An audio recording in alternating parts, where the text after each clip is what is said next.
t'es nul. Toi aussi t'es nul. Nul. Nul aussi pareil. Nul, nul. Tout le monde est nul.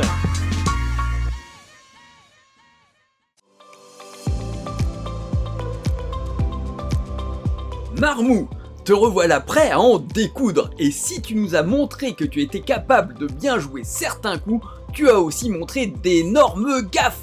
Alors, ce sera quoi cette semaine? Talent ou boulette? Bienvenue sur ce nouveau récap d'une session de poker. J'ai ajouté sur l'écran des infos au fur et à mesure. N'hésitez pas à me dire si c'est trop chargé ou si ça passe crème. Pour ce qui est de la session, on est littéralement à la première main. Tous les joueurs inscrits ne sont pas encore arrivés. Je me retrouve au hijack et je retourne As-Dame dépareillé. On a connu pire comme début. On n'a pas le temps d'admirer le paysage, QTG1 nous fait directement un limp. Oh God! Hey, c'est moi ou j'ai l'impression que certains ont envie de passer dans le vlog? UTG2 paye, et forcément quand ça arrive à mon tour, je le raise à 300. Ça jette jusqu'à UTG1 qui décide de fold. Pas le temps pour les limpers. UTG2 me paye. Au premier flop de la soirée vient 3 de pique avec 4 et 10 de trèfle. J'ai un tirage quinte et un tirage backdoor flush. Le terme quinte en français, c'est avoir une suite. Là je peux espérer un valet et un roi qui me donneraient 10 valets, dame, roi, as. Je peux même espérer un 2 et un 5 qui me donneraient as, 2, 3, 4, 5. Quant à la flush, ça veut dire la couleur. 5 cartes de la même famille. Tu passes du temps avec ta famille? Bien sûr, parrain. C'est bien. S'il sort encore 2 trèfles, ça en fera 5 en comptant mon as. J'aurai même la couleur max, c'est-à-dire la couleur qui se termine avec la plus forte carte possible. Il n'y a plus qu'à espérer qu'on aille voir des cartes pour pas trop cher. UTG2 donc bête à la hauteur d'un tiers pot. Ça me convient, je paye. Vient un valet de trèfle, alors ça c'est une bonne carte. Ça me rapproche à la fois de ma suite, mais aussi de ma couleur. UTG2 ouvre à 1100, presque mi-pot. Ça commence à faire cher, mais j'ai 30% de chance de toucher un trèfle ou un roi. Je paye et vient un 8 de pique. Vilain me remet un barrel à 1100 et je décide de fold. Pour me consoler, il me montrera un valet. Alors là, c'est le genre de main qui arrive à tous les joueurs de poker. Je découvre Dame 4 dépareillé en UTG2.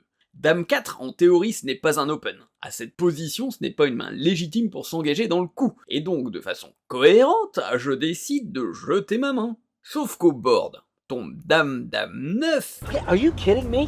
Et ouais, je rate un brelan. Arrivera un 2 et un roi, l'autre jack remportera le coup avec une paire de rois. Et bah voilà, il y a tellement de fois où on rentre dans un coup avec de bonnes cartes et qu'on ne touche rien, que quand ce genre de truc arrive, ça met un peu les nerfs. En UTG, je retourne un magnifique roi-dame. Je relance à 250 et 3 joueurs me payent. Ça fait plaisir de se sentir respecté sur ses relances. Au flop tombe As-2-5. Ça ne m'arrange pas du tout cette histoire. Certes, ça peut me faire une quinte backdoor avec le 10 et le valet, mais il y a surtout l'As qui est une overcard, une carte qui a une valeur plus grande que les deux miennes. En plus, ça ouvre un tirage As, 2, 3, 4, 5. Et à l'instar de Small Blind, tout le monde check. Pour ne rien arranger, un 4 apparaît à la turn et tout le monde check. Et lorsque vient la doublette du 2, ça check encore de partout. Bon bah au moins, on va voir les cartes de tout le monde. On a tous paire de 2. Mais UTG et Hijack ont les mêmes petites cartes. Quant à Small Blind et moi-même, on a tous les deux un roi. On pourrait se dire qu'on est ex-aequo. Eh bien non. Mais pourquoi? Putain! Au poker, on prend en compte les 5 meilleures cartes retournées. Si les 5 cartes du board sont supérieures à celles des joueurs, leurs cartes ne comptent pas. Ils sont ex-aequo et ils partagent les jetons engagés. Si les joueurs ont la même combinaison en utilisant qu'une seule de leurs cartes, pour une hauteur, une paire, une double paire, etc., pour les départager, on regarde leur kicker, c'est-à-dire la carte qui n'accomplit rien dans leur jeu. Sur une paire d'as, là, c'est vilain qui gagne car son roi est supérieur à mon 10. Et quand on a une paire de 9, je gagne car ma dame est supérieure à son valet. Dans notre situation, j'ai paire de 2, suivi de hauteur as, suivi de hauteur roi, suivi de ma hauteur dame. Je gagne.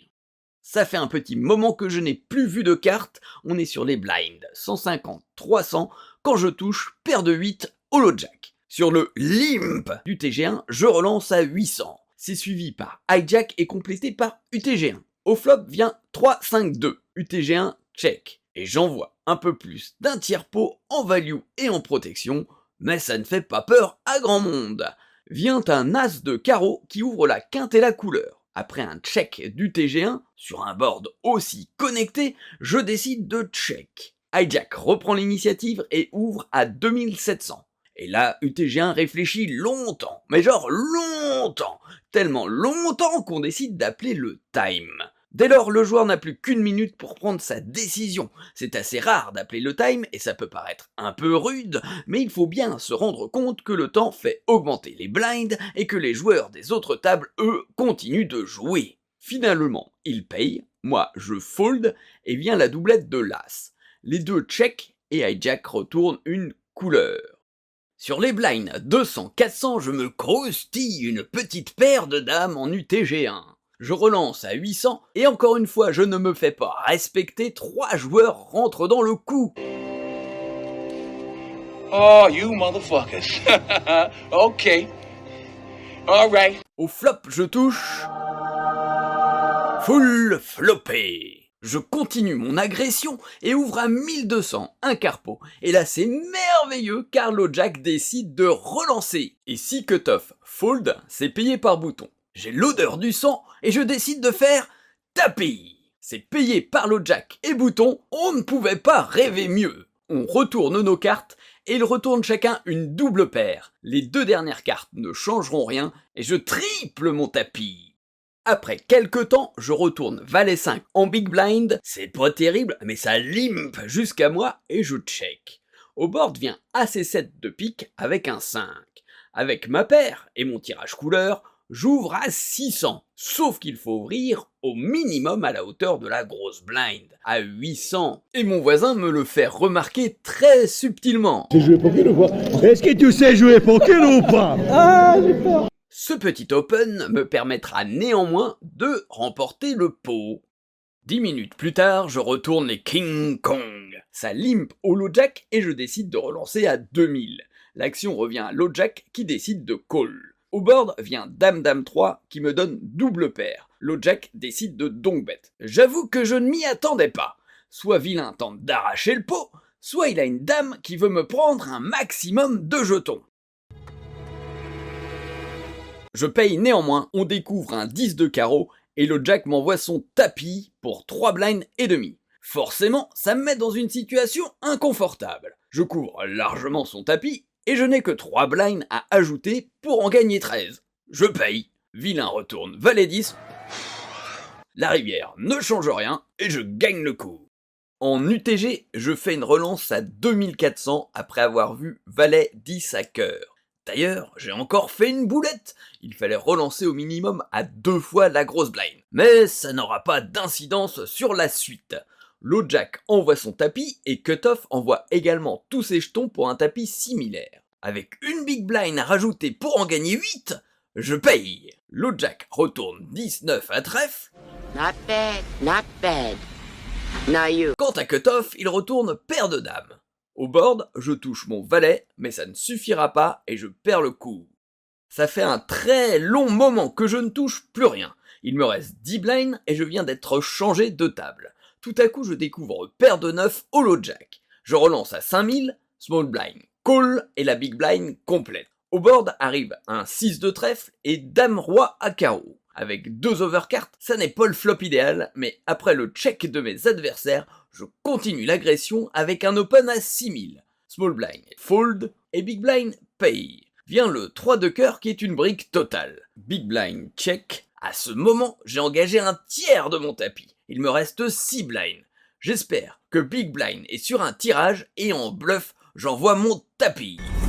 Let's do this. C'est payé instantanément par big blind, ce qui est la pire chose qui puisse arriver quand on est en bluff, car ça veut dire qu'il a une main tellement forte que ça ne mérite aucune réflexion. Effectivement, Vilain retourne double paire, roi-dame.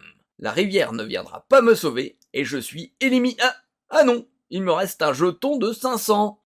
Au retour de la pause, je fais tapis in the dark, ça veut dire sans regarder ses cartes. Le même vilain envoie son tapis pour être bien sûr de m'isoler. Il retourne As-Valet à trèfle et moi Roi 8 à cœur, ce qui n'est pas si mal pour un jeu à l'aveugle. Mon adversaire touche directement son As et je buste.